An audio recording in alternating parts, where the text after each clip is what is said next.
There have been many events and celebrations in Australia's bicentennial year, but few of them can equal this celebration of the air. 350 aircraft have gathered from all over the world. The static displays are vast, with 270 aviation exhibitors and over 12,000 square meters of pavilions. It's the biggest air show ever held in the Southern Hemisphere.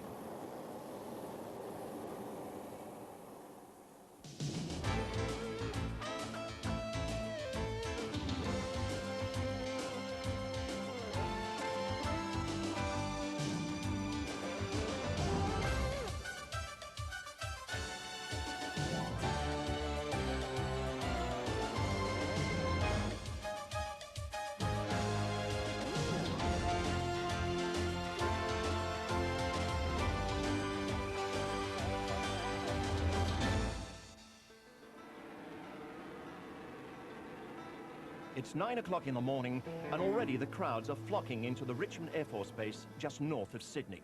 And, appropriately, waiting to greet them and start the show is the majestic sight of a massed balloon ascent. In every colour imaginable, these vast pioneers of manned flight make a spectacular curtain raiser for the Australian Bicentennial Air Show. 20 of them have ascended over the airfield and await the whim of the wind to decide their destination.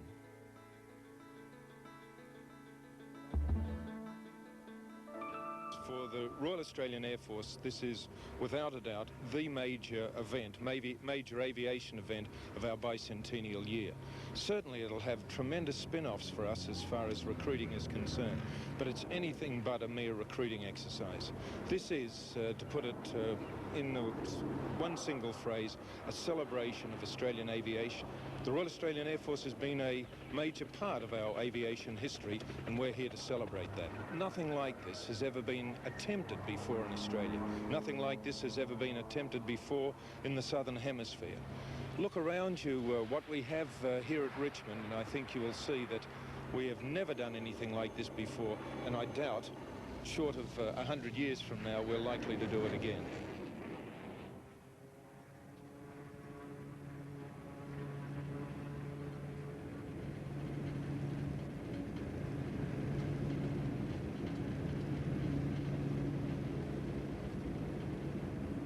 The theme of the Bicentennial Air Show is yesterday, today and tomorrow.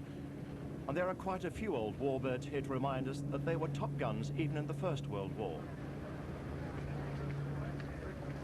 The Airship 600 is being buzzed by a Bristol F-2B fighter, which saw service over the trenches in 1917.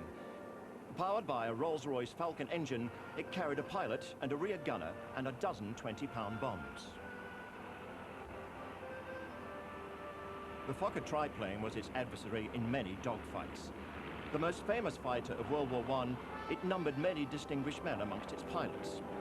Hermann Goering even made his reputation as an ace flying a Fokker triplane, as did Baron von Richthofen. Flying in friendly formation is the Sopwith Pup. Over 1,900 of these successful fighter planes were built, and it entered service in 1916. The Sopwith Pup has a maximum speed of 179 kilometers per hour, a length of just under 6 meters, and a wingspan of nearly 9 meters.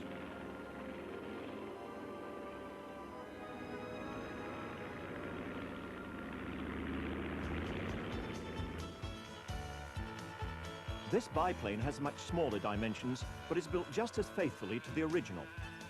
Model aeroplanes are here in all shapes and sizes, from tiny helicopters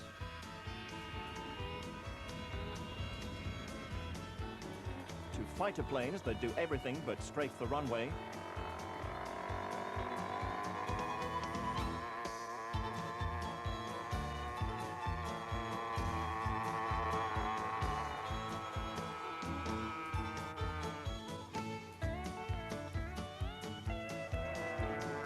to a massive, in modelling terms, 1/5 scale replica of a B-25J Mitchell bomber with a 4-meter wingspan. Each of these models represents hundreds of hours of work and are valued in the thousands of dollars.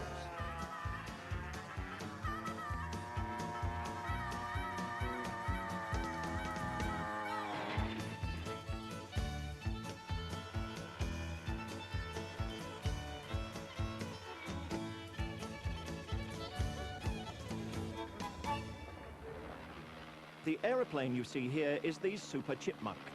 Modifications, including a modern engine and metal wings, now allow the aeroplane to be pulled out of maneuvers, such as a flat spin, that previously were impossible.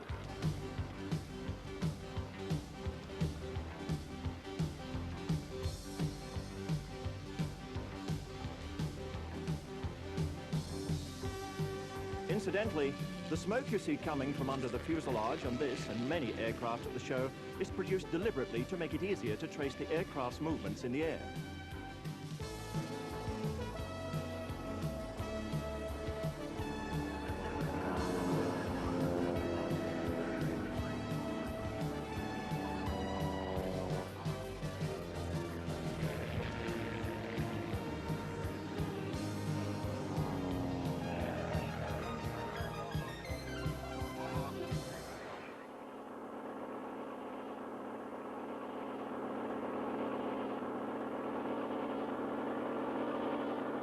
This unusual-looking aircraft is the Transavia PL-12 Skyfarmer, and as the name suggests, it's designed for agricultural work. The Skyfarmer is designed and developed by the Transavia Corporation in Sydney, which began deliveries of production aircraft in December 1966. Since then, more than 120 have been sold all over the world, including China, where one of its attractions must be its amazing handling capabilities.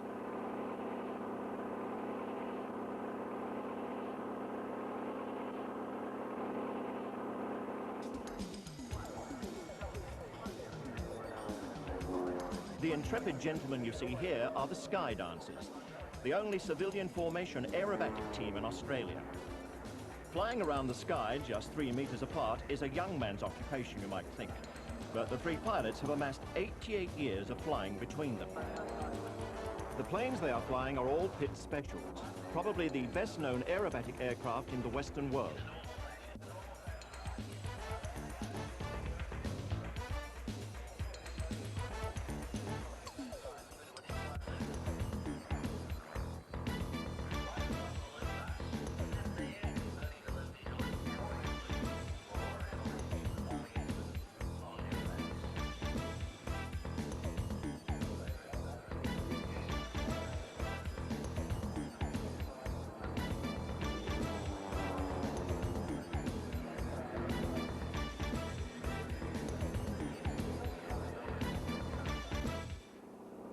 These are two biplanes from de Havilland, the DH-84 Dragon, which was introduced as a light commercial airliner,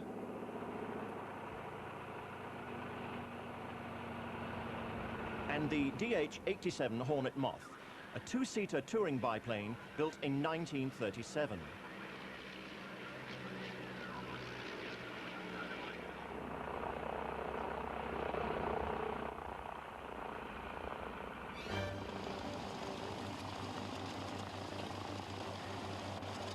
On a cold morning in May 1928, four men began what has been called the greatest flight ever made.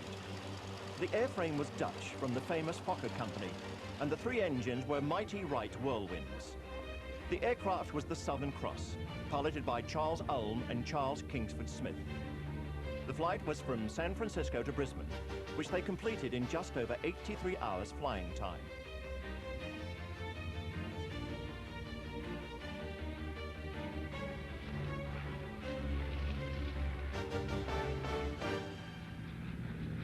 Just as historic as the Southern Cross, but a generation younger, is the Douglas DC-3, or C-47 Dakota, as its military version is known. From 1935, thousands were built for civil and military use and gained a reputation for low maintenance, reliability, flying ease, comfort, and virtual indestructibility. This DC-3 was bought by Australian National Airlines in 1938.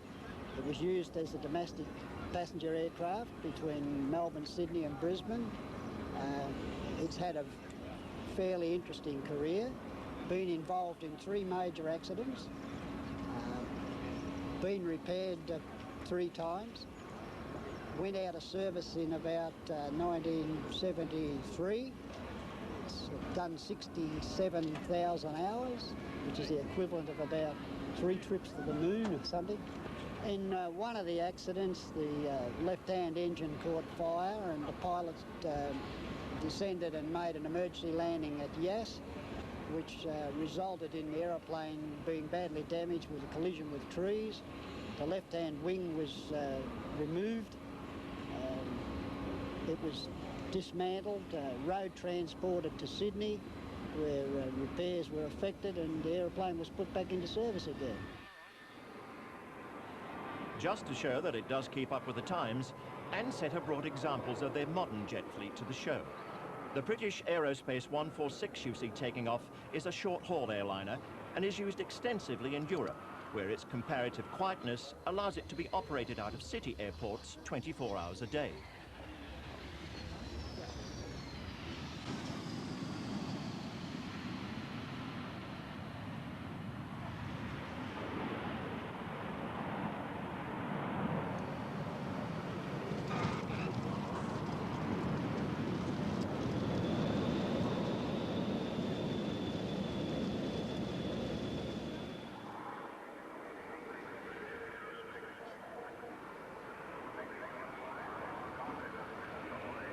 British Aerospace also have two new planes at the air show.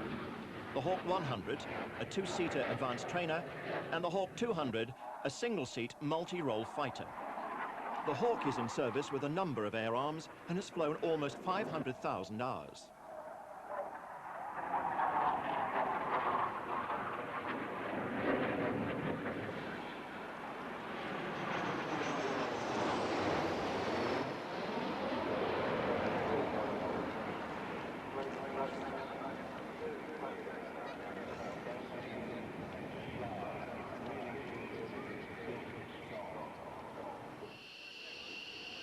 As you might expect, the Americans have brought their big guns to the show.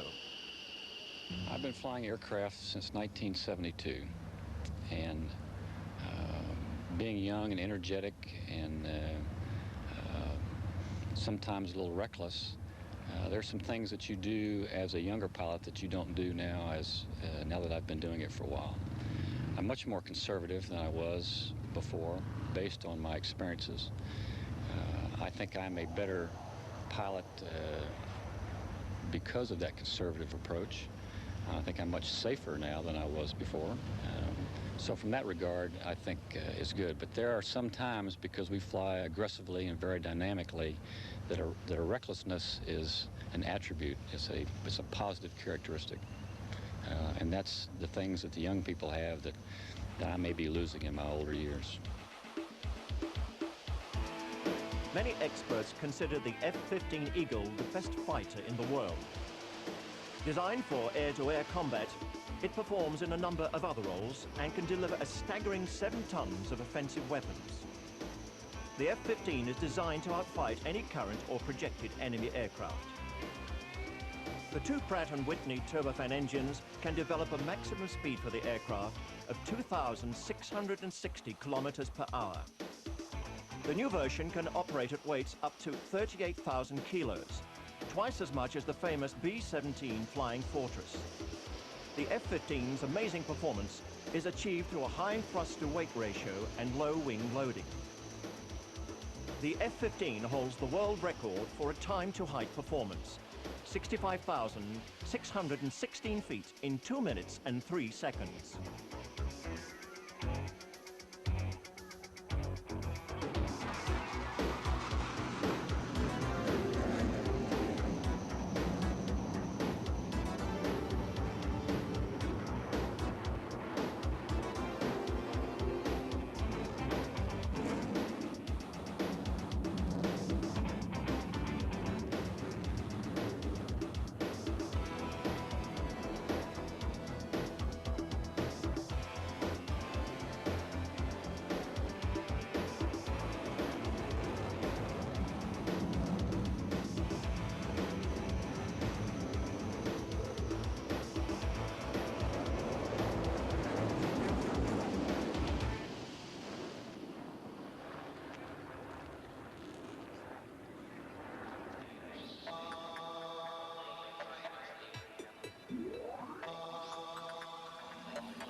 From the most powerful of airplanes to those that have none at all, or at least only a little.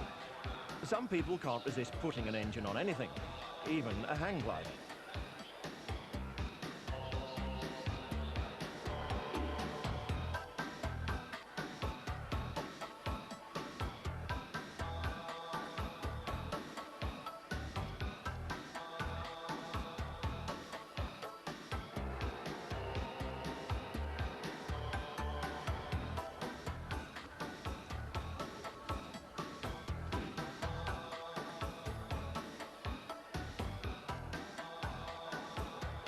It used to be that the easiest and most economical way to fly was to pilot a glider, but now there are ultralights.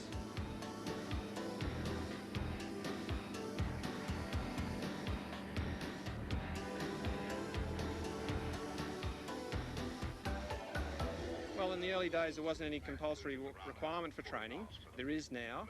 And in the early days the machines really were developmental ultralights. Today we have manufactured ultralights produced by professional firms, and we have the support of the Ultralight Federation with pilot training. And those two factors combined really do make ultralights one of the safest type of ultralights or aircraft you can get involved with. It's a marvellous experience. It really is total freedom. I'm sitting in an open cockpit.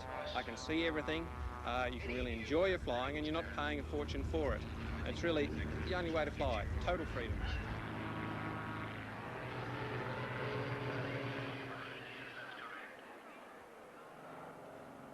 The de Havilland Caribou is a twin-engine, all-weather utility transport. The first Caribou flew in 1958, and since then has been sold to air forces all over the world. It will carry 32 troops or 28 paratroopers, and in its ambulance role, up to 22 stretcher patients.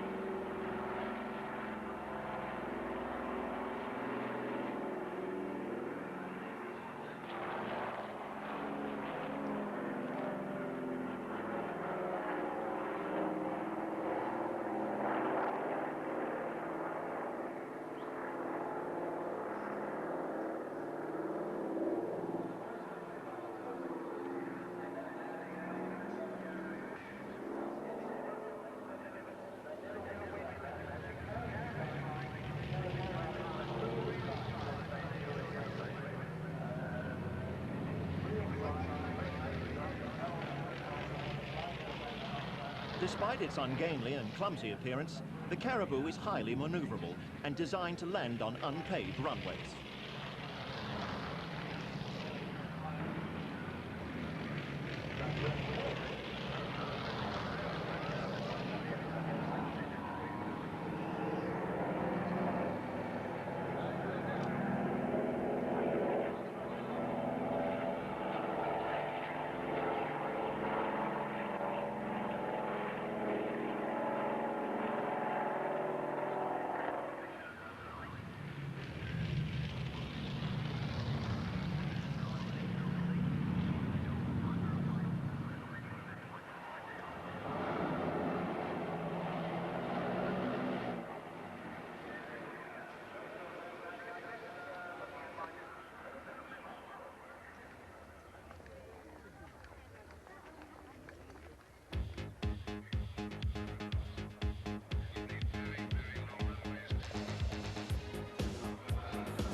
Pilots call it the pig, but the General Dynamics F-111 was the first aircraft to prove that variable geometry, the swing wings, can make a formidable aircraft.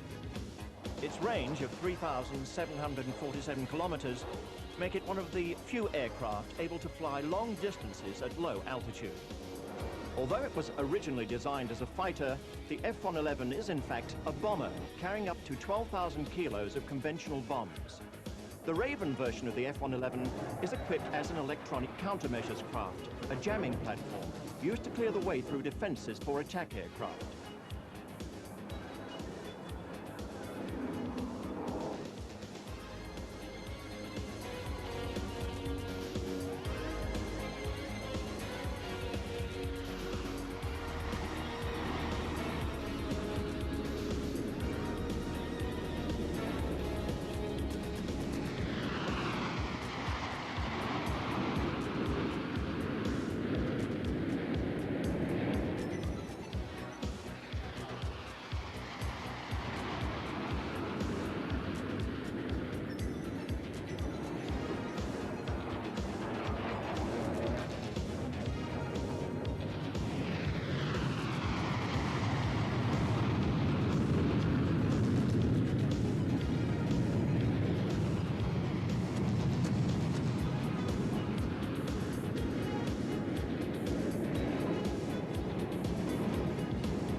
One of the outstanding features of the Bicentennial Air Show is the Qantas Pavilion.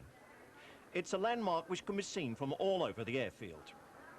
Queensland and Northern Territory Aerial Services is Australia's oldest airline and the second oldest in the world. Despite humble beginnings as an aerial taxi service, Qantas now operates a large fleet of jumbos and flies to 42 cities in 24 countries.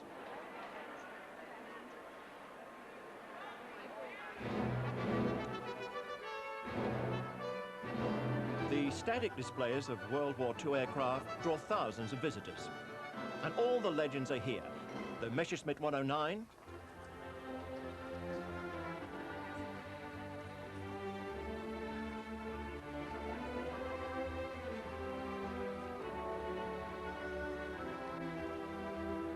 the Supermarine Spitfire, of which 655 saw service with the RAAF,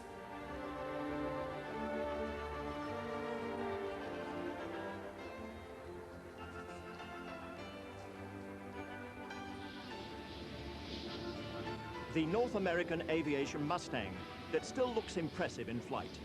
It was even more impressive in the closing years of the war, with heavier armament, 3 times the fuel capacity, and greater speed than the Spitfire.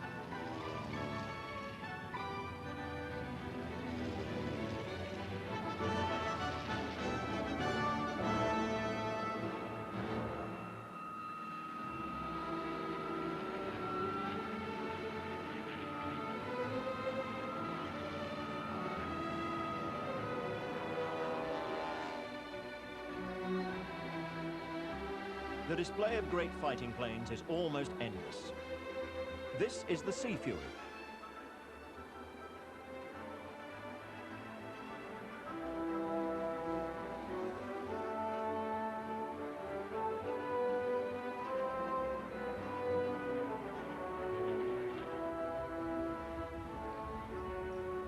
The North American AT-6 Harvard. The infamous and invincible Mitsubishi Zero that was first encountered by Western forces over Pearl Harbor. This aircraft was found on Gasmarta airstrip on New Britain. It had been damaged by Allied aircraft strafing the strip. Once the aircraft was US'd, the Japanese couldn't use it and it was abandoned. The aircraft sat at Gasmarta there until the late 60s, where it was first discovered, and about 76 it was withdrawn with permission from the PNG government back to Australia for restoration to the Australian War Memorial.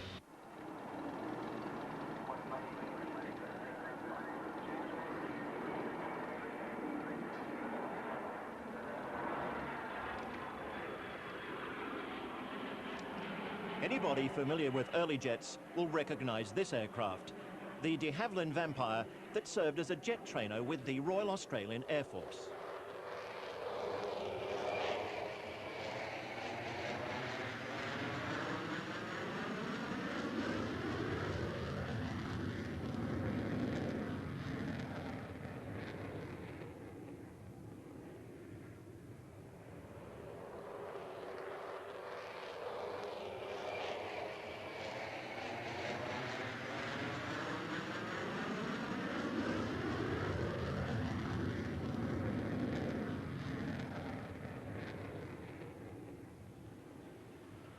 This Commonwealth Aircraft Corporation Sabre really does have teeth. 2 30mm Aden cannons plus a complement of rockets.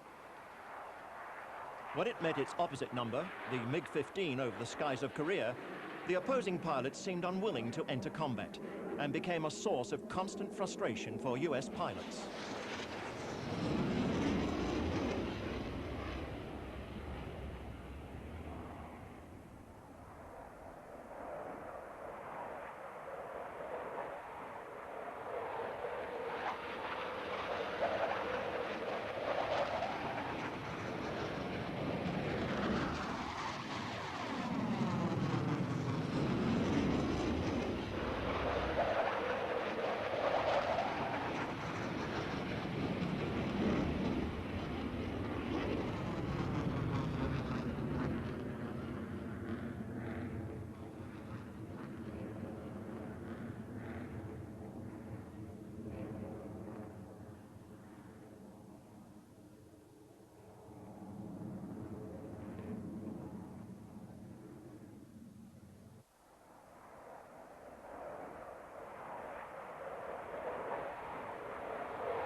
If you wanted to airlift 4 Mercedes buses or a couple of 30-meter yachts, this would be the plane to use, the Antonov 124.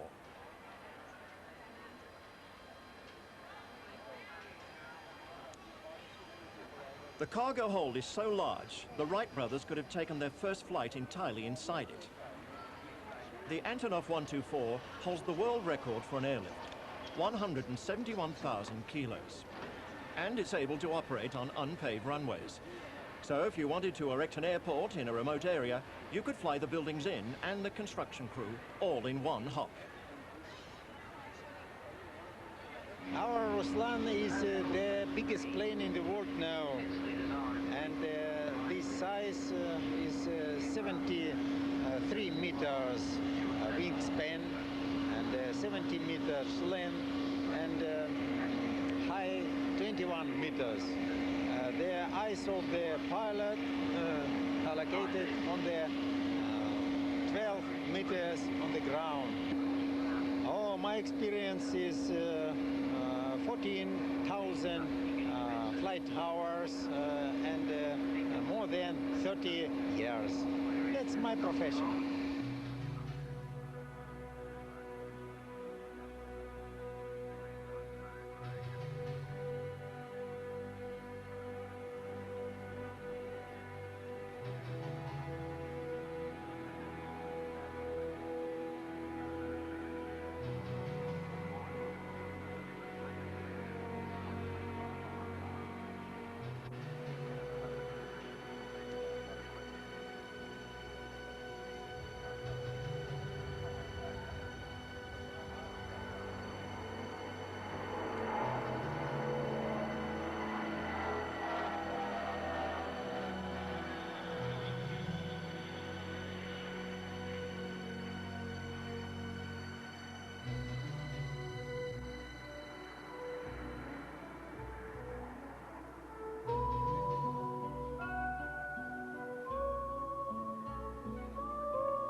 The highlight of any air show are the aerobatic displays.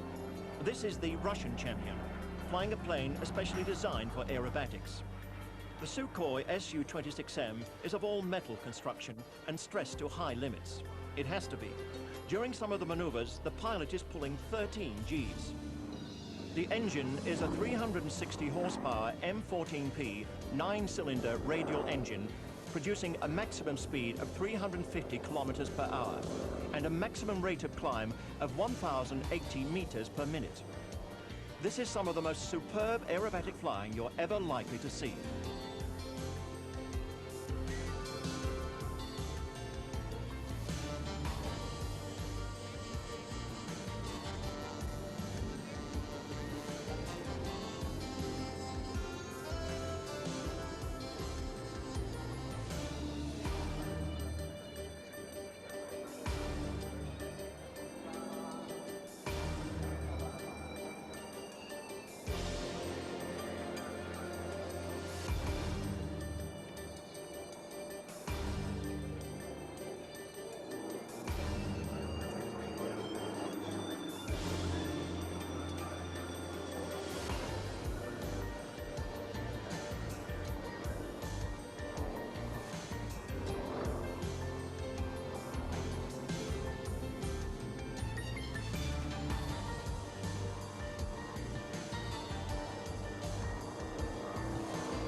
Flight Lieutenant Scott Goodyear is one of the legendary few. A frontline fighter pilot with the RAAF who has now become a test pilot. Sadly, the Dassault Mirage he is flying is due to be phased out of service and replaced by the FA-18 Hornet. But even after 24 years of RAAF service, the Mirage is still an impressive aircraft and a great plane to fly.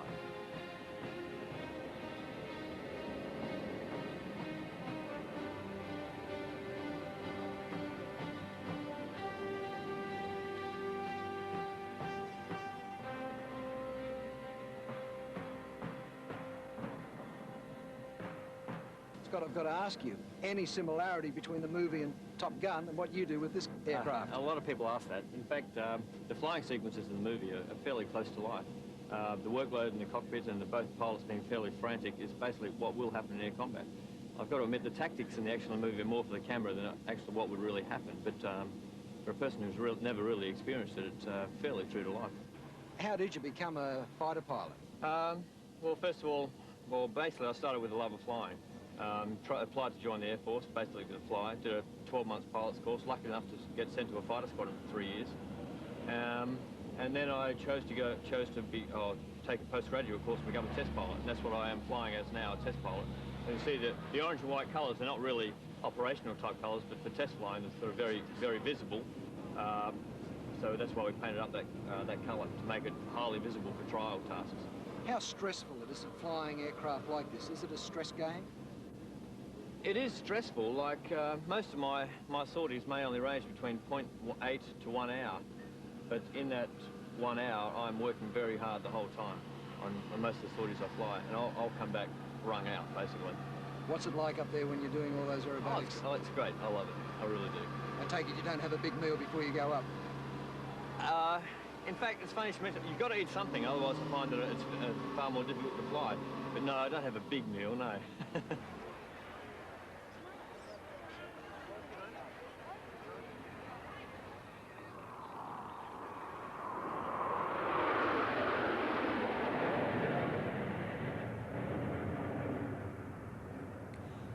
Making their international debut at the show is Kiwi Red, the aerobatic team of the Royal New Zealand Air Force. Unlike many national aerobatic displayed teams, Kiwi Red is comprised of 6 operational pilots from New Zealand's frontline unit, number 75 Squadron. They fly Skyhawk fighter bombers and are led by Wing Commander Frank Sharp, who you can hear issuing instructions to the pilots on his team.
Easing up and rolling left.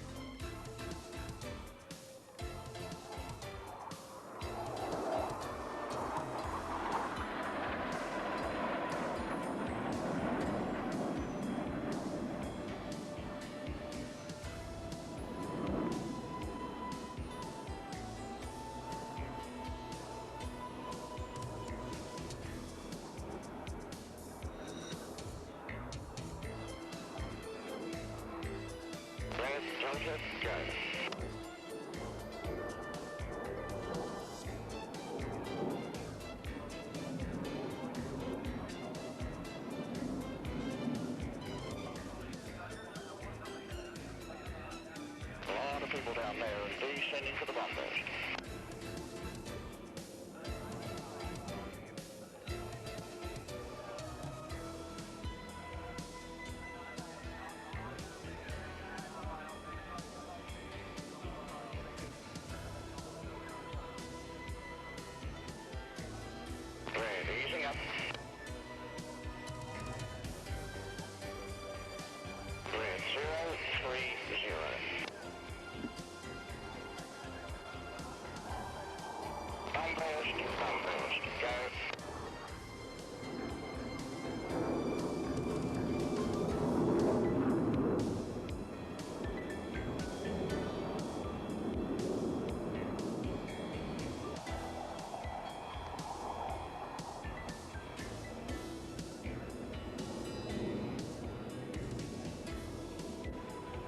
100.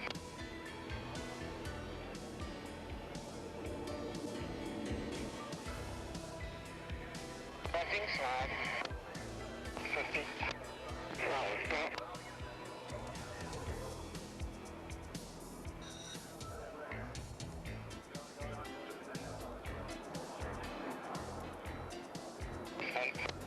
Straight on, go. Five rest. Straight on, go. The manoeuvre you'll soon see is a world first. A barrel roll with one aircraft plugged into the air-to-air refueling system of his leader. Plugging into the system while flying in close formation is a tricky business. Straight on, go. And straight off, go.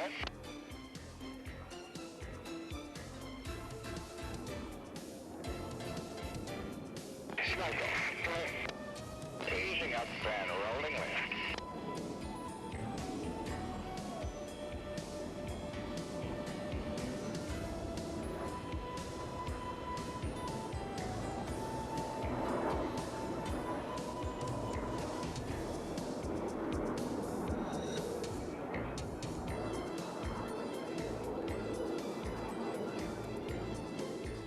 How's it going, Roulettes? That's 10 seconds. Back. Go. 6 crowd right. Straight off, go. Back off. On. On left.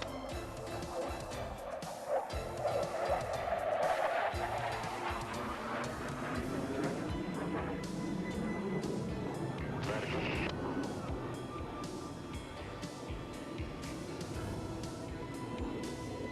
Over the top. Speed. 180. Count again.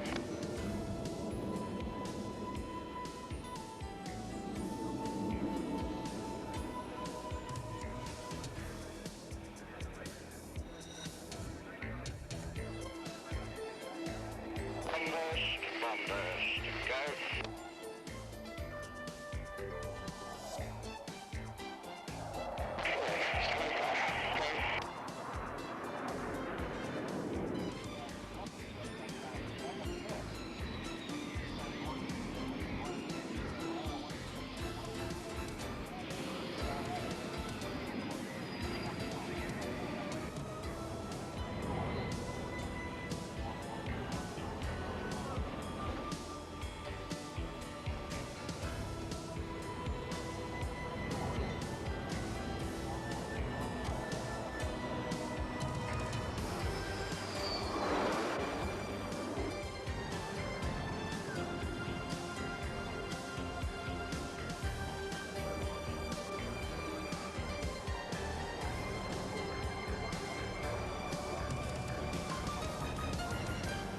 Behind the aerobatics and technology, the Bicentennial Air Show, like any other, is open for business.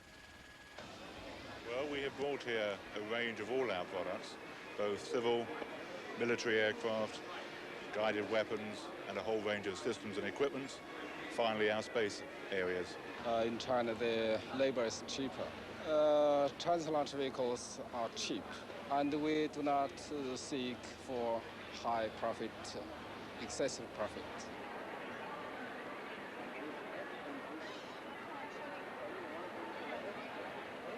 We've got a whole range of products, you see, including helicopter engines, engines for trainers, as well as the engine you can see here, which is a working engine. It was flying 2 weeks ago, and it'll be flying in 2 weeks' time. The 54,000-pound thrust RB211. Well, we're a prime contractor on Space Station. Today we supply the power assist module, which lifts the satellites out of our space shuttle and into higher orbit.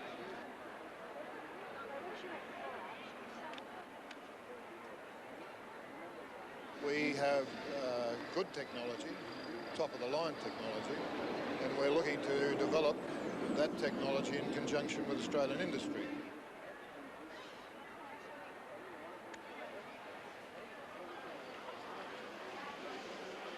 Do you want a sticker? No? So you go.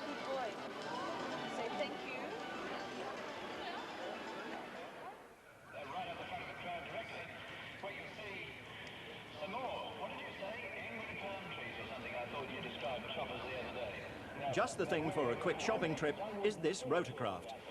It would probably surprise you to know that the first manned flight of a helicopter took place in 1907, just 4 years after the Wright brothers first took to the air. And if you're wondering what keeps this machine in the air, the answer is downdraft, the principle that keeps all helicopters aloft.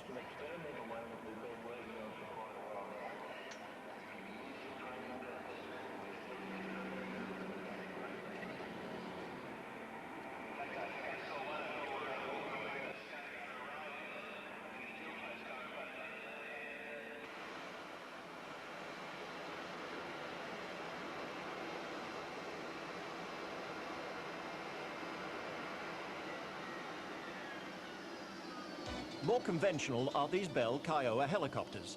Over 7,000 of them are in service.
This is the French Squirrel, manufactured by Aerospace.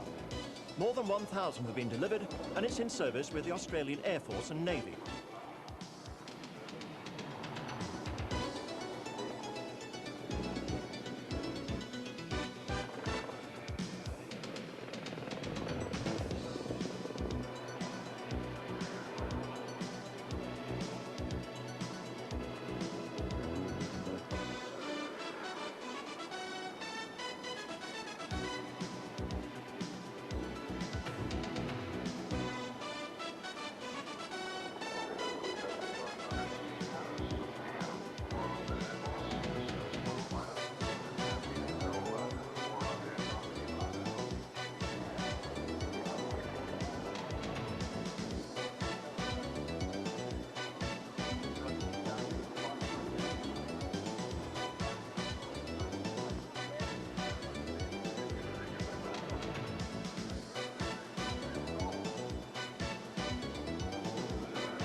These are 3 civil helicopters: the Squirrel Rescue, Robinson R-22, and the Italian Augusta A-109.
The Russian Kamov Ka-32 is one of the latest helicopter designs.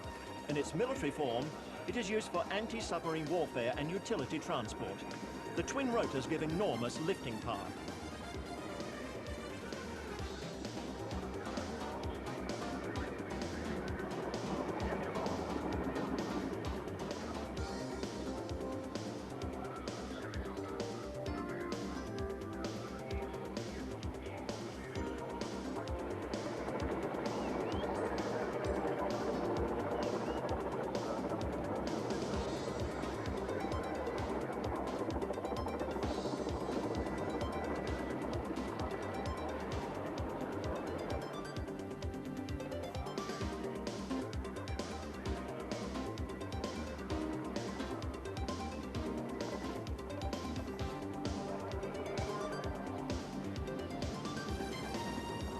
These Bell Iroquois helicopters are used by armies all over the world for transport and the insertion of troops into rugged or jungle terrain. They saw extensive service in Vietnam.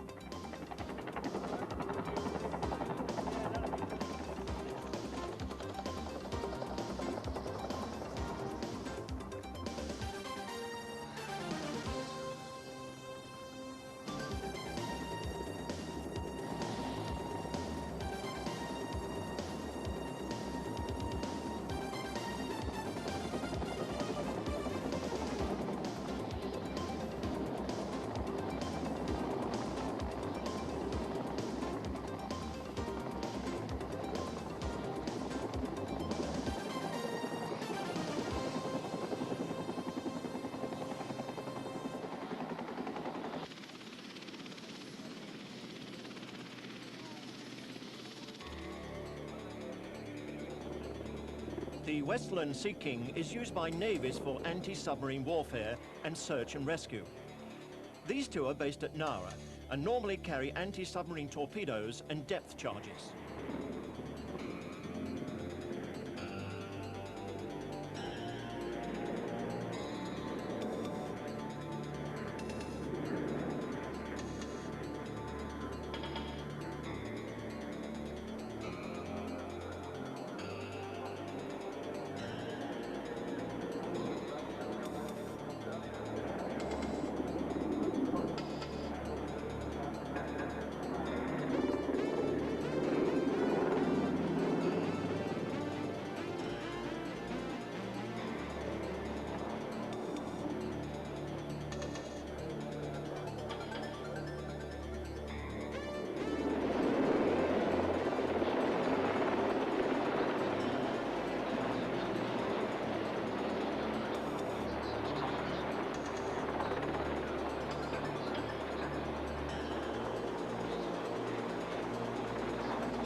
The Chinook is the heavyweight of the division.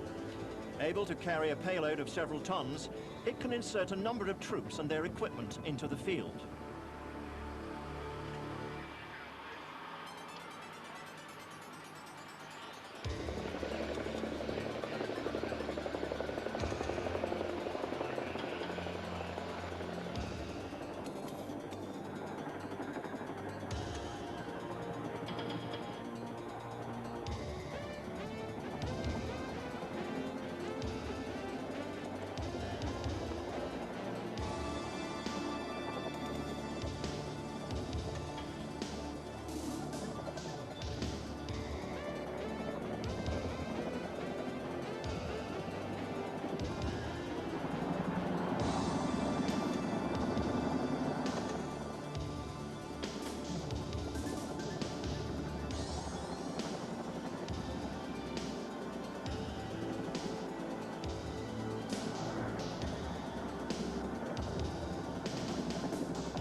One of the most maneuverable helicopters is the Sikorsky 570A Black Hawk.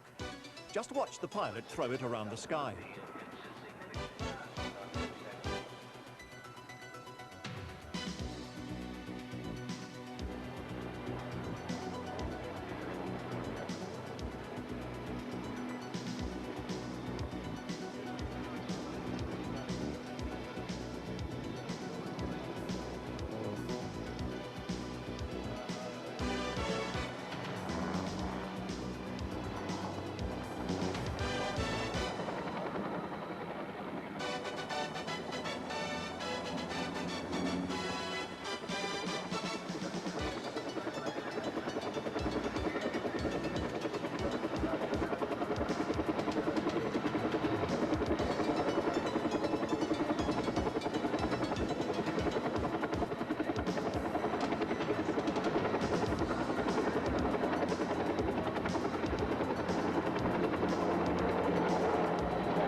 brief visitor to the show is a United States Boeing B-52 Stratofortress.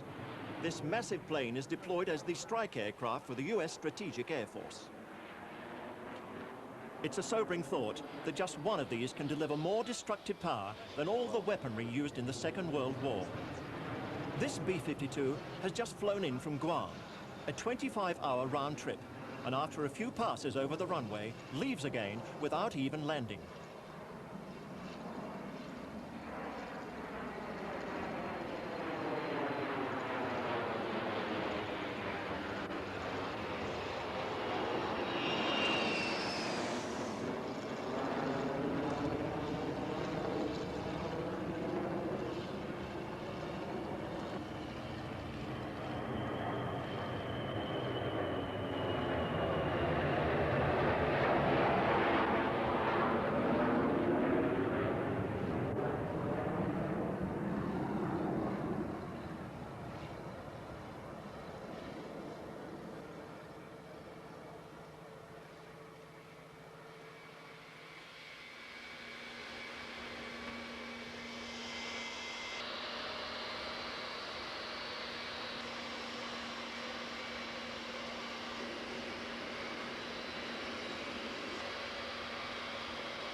This Hercules C-130 is loaded, as it often is, with parachutists.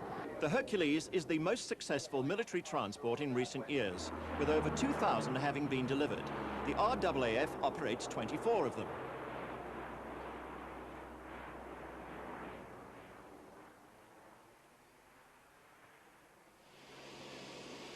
Inside the fuselage are parachute teams from the Australian Army, the Royal Air Force, the Canadian Forces, and the Royal New Zealand Air Force. The Australian Red Berets, named after their distinctive headwear, are all instructors at the Nowra Parachute Training School. The Royal Air Force team is the Falcons, the UK's leading parachute display team. And what a spectacular display they make.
still a crowd stopper, even after 20 years of service, is the British Aerospace Sea Harrier. Despite its designation as a warplane, the world's air forces saw it only as an amusing curiosity. But in 1982, the Harrier startled the world with its deadly performance in the Falklands. It wasn't only its ability to take off vertically from carrier decks, it was its amazing maneuverability in the air. In air-to-air combat with Skyhawks and Mirages, it proved its superiority time and time again. The thrust works through nozzles that rotate to provide either vertical or horizontal thrust. The Harrier is the only aircraft built, apart from the helicopter, that doesn't require an airfield. A degree of forward thinking that doesn't seem to have impressed the major powers of the world yet.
This is the Harrier Tornado F3, a two-seater air defense interceptor and the very latest concept in fighter design.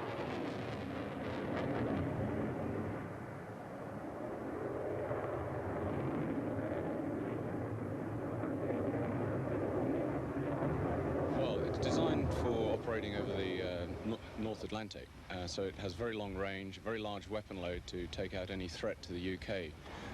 Take out large formations of bombers, an effective radar, long-range radar, and good weapon system.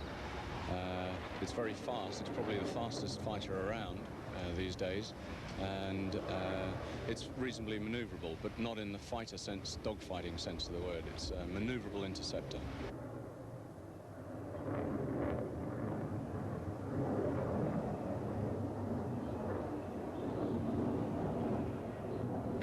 Navigator really is a misnomer in the F3 because we have IN, so I do very little navigation. The kit does it all.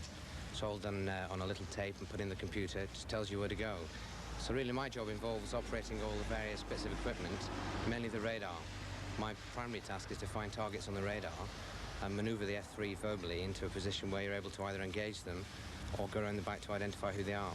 You have to trust the pilot totally with my life, trust his ability. And in Fred's case, well, I trust him, just.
Anti-submarine warfare from the air has become a highly sophisticated art. These are some of the early aircraft that engaged the unseen enemy. The Neptune,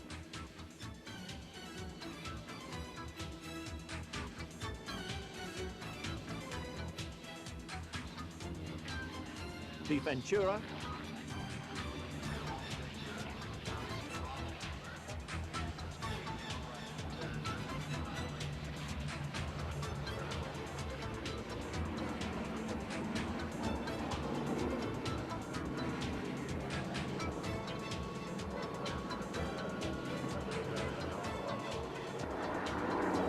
and the Grumman Tracker.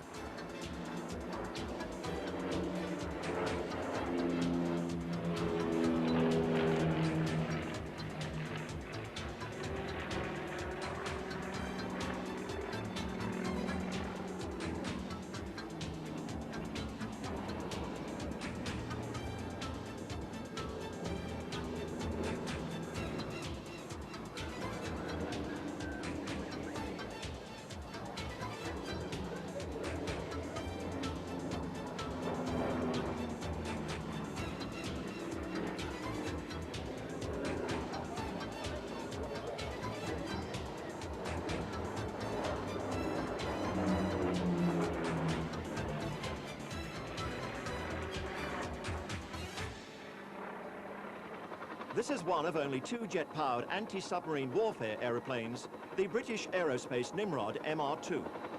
The weapons bay in the fuselage can accommodate a full range of anti-submarine weaponry, such as Stingray torpedoes, mines and depth charges.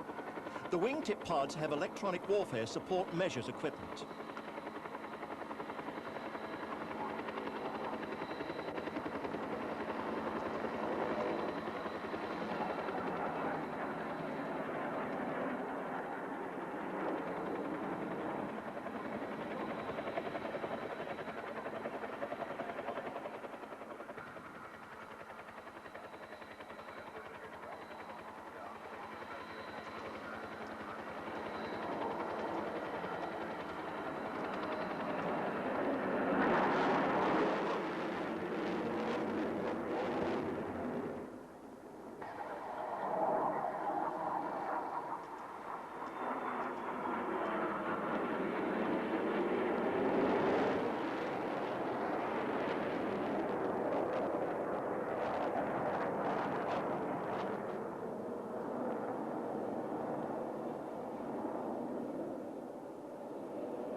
This flight of Orions has flown in from Edinburgh in South Australia. The Orion is a long-range maritime patrol aircraft able to stay in the air for over 17 hours. Its normal armament is a complement of torpedoes.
In direct contrast is the Optica Scout, a two-seater light observation aircraft designed for custom services and police patrol work.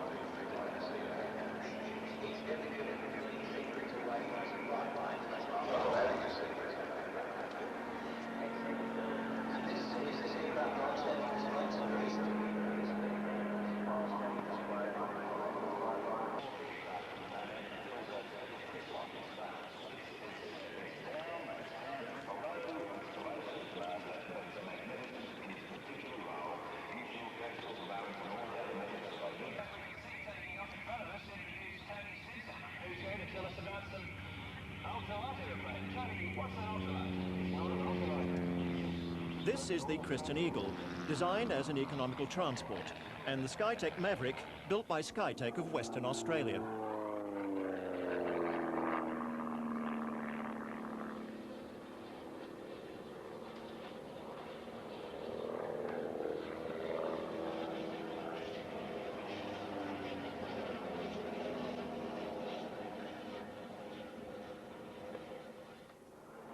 And if you're really adventurous, you can build this front and rear engine Roulettes Defiant from a kit in your own backyard.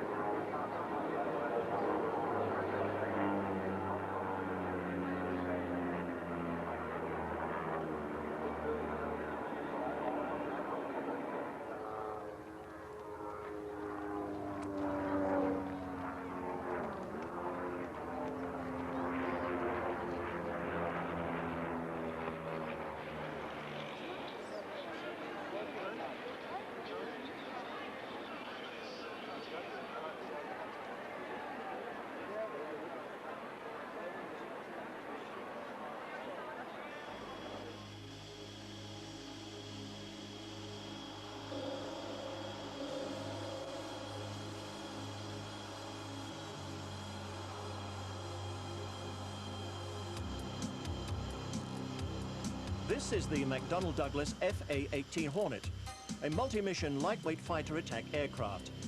It forms the spearhead of the RAAF's fighter forces and has replaced the Mirage. It's designed to carry a variety of weaponry: an M61 multi-barrel 20mm cannon, Sparrow and Sidewinder missiles.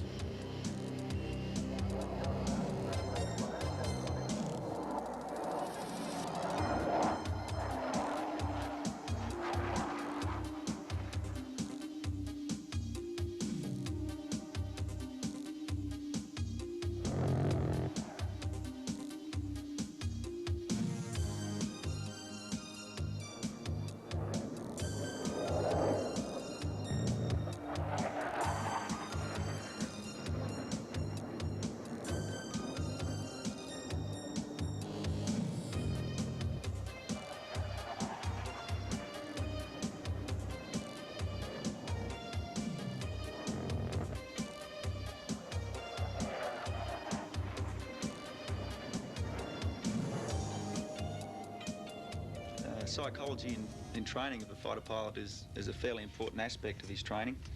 Right from the start, pilot training, they teach you to be fairly aggressive and work hard to get what you want. Then more so in fighter training, they really work very aggressively to make you think aggressively and positive.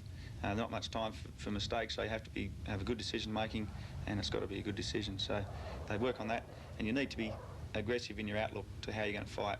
So you know, for example, when you get into an environment against another aircraft, you see that aircraft, you can't really think about who's in that aeroplane or who's flying it. You've got to think about the capabilities of the aircraft, and a fairly cold way of looking at the fight and the environment at the time. But that's the only way you can fight. If you went up thinking about someone's attitude and how they're going to fly, in the real case, you've got no idea, so you can't really do that. And that's how we try and train as well.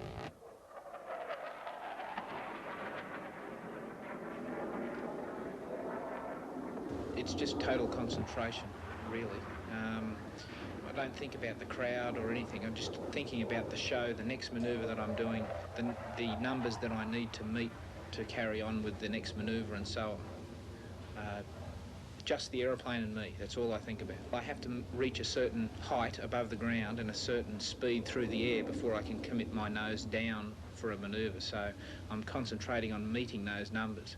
If you don't meet those numbers, then one or two things will happen. You either have to stop the manoeuvre there, or if you continue it, then something not in the show might happen, you know, like you might have an accident or something like that. So you've got to be concentrating on those numbers to prevent any problems or catastrophes.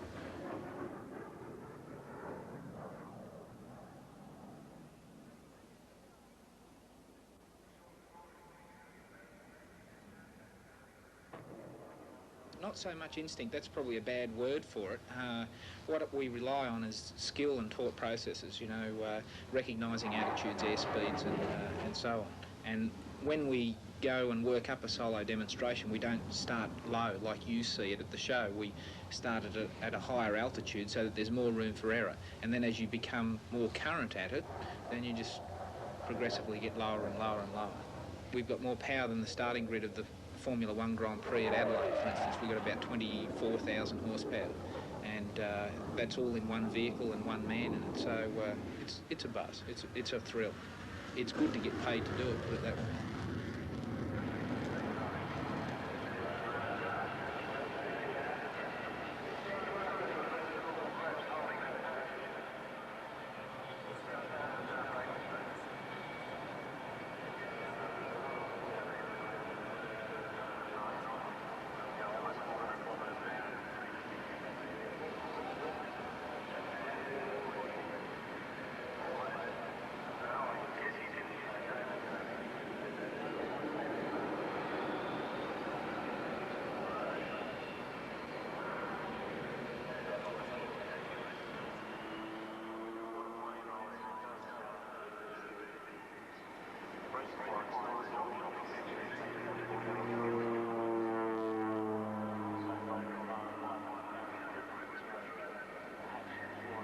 The Pilatus Porter light utility aircraft was designed in Switzerland, specifically for operating to and from small rough strips.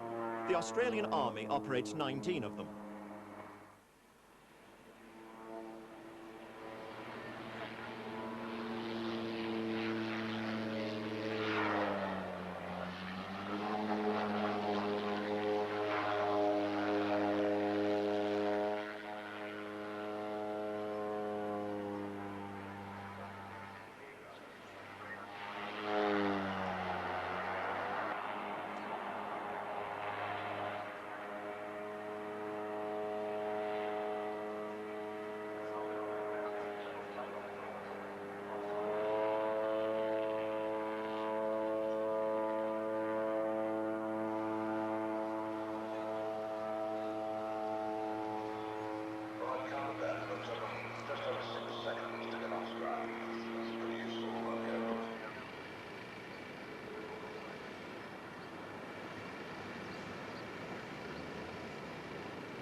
This is a plane right out of Australian folklore, the Nomad, designed and built in Australia.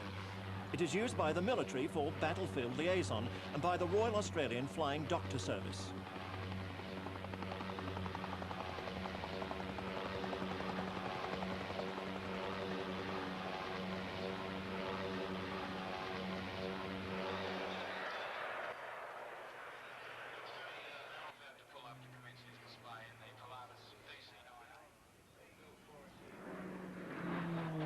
The Pilatus PC-9 is a two-seater military training craft with a maximum speed of 556 kilometers per hour.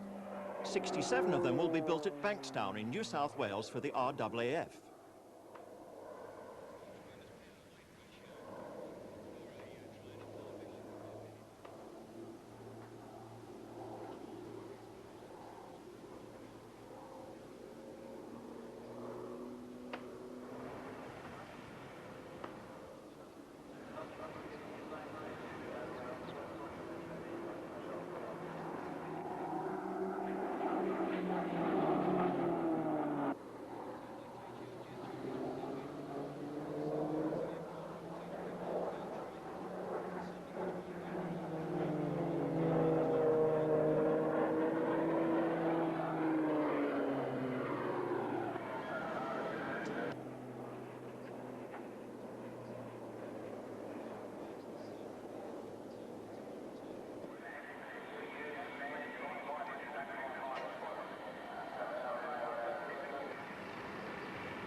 The man who just performed that amazing maneuver is Chris Baru, Australia's champion aerobatic pilot.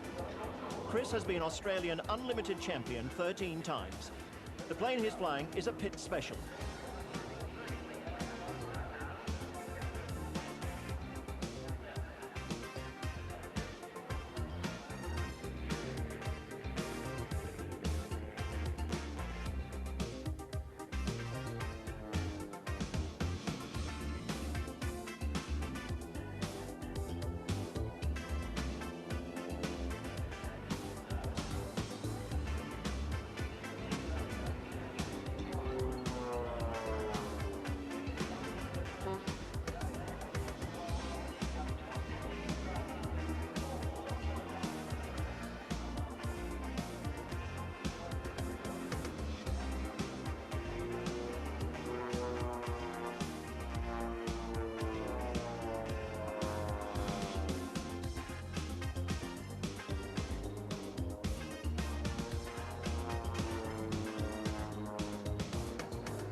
What more fitting finale could we have than an aerobatic display by Australia's leading team, the Roulettes? Experience counts for everything in a team like this. It's not something that people with low experience can step into and hope to perform successfully. It really requires several thousand hours of flying experience before you really got a chance of putting it together.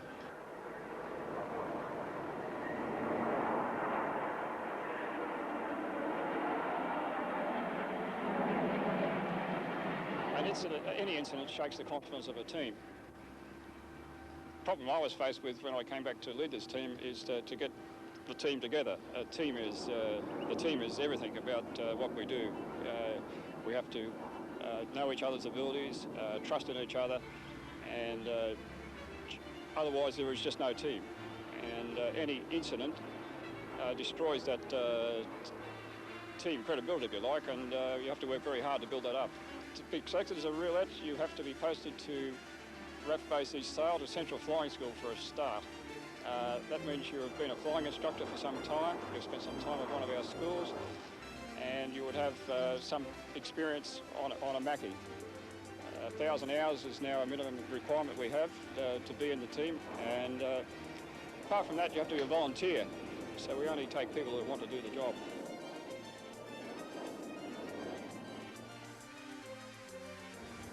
Performing at the Australian Bicentennial Air Show means a great deal to us.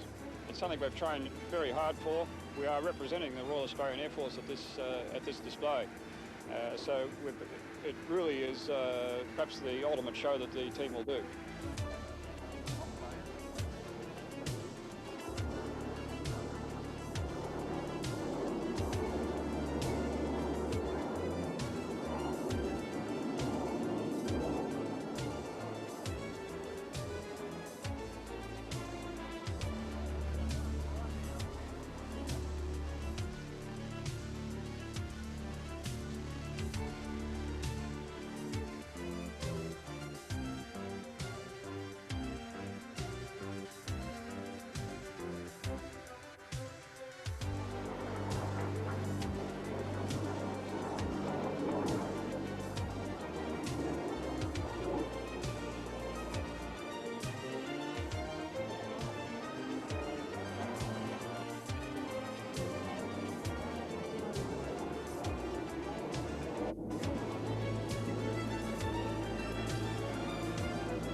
the Australian Bicentennial Air Show, we've seen the pride of the world's aviation industries and the cream of their pilots.